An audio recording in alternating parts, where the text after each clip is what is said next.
હું દર 4 વર્ષે મારો ફોન બદલું છું. જે વિડીયો મેં હમણાં થોડા દિવસ પહેલા મૂક્યો હતો ગણિત સાથે કે કેમ 4 વર્ષે બદલવો જોઈએ. પણ આ 4 વર્ષે ફોન બદલું ને ત્યારે ક્યારે બી મારે ઈએમઆઈ નથી કરાવવી પડતી, કારણ કે હું બહુ સ્માર્ટ ઇન્વેસ્ટમેન્ટ કરું છું. આ ઇન્વેસ્ટમેન્ટ કઈ રીતે કરું ને એ તમને આ વિડીયોમાં સમજાવીશ. દર 4 વર્ષે આપણે ફોન બદલીએ ને તો આપણે આશરે 1 લાખ રૂપિયાની જરૂરત પડે. 4 વર્ષમાં આપણે 1 લાખને ડિવાઈડ કરી દઈએ તો દર મહિને 2100 રૂપિયાની જરૂરત પડે. 2100 નહીં, પણ દર મહિને 2000ની આપણે કરવાની છે એસઆઈપી.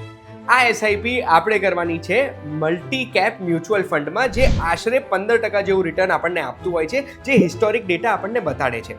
આ 15% રિટર્નમાં આપણે દર મહિને ફક્ત 2000 રૂપિયાની એસઆઈપી કરીશું ને તો પણ 4 વર્ષે આપણું કેપિટલ થઈ ગયું હશે 1,30,000 રૂપિયાનું. આમાં રિટર્ન જો થોડા ઓછા વધતા મળે તો બી 1 લાખનું કેપિટલ તો થઈ જ ગયું હશે. બસ પછી શું છે, જ્યારે પૈસાની જરૂરત પડે ત્યારે આપણે આમાંથી લાખ રૂપિયા વિડ્રો કરી લેવાના છે.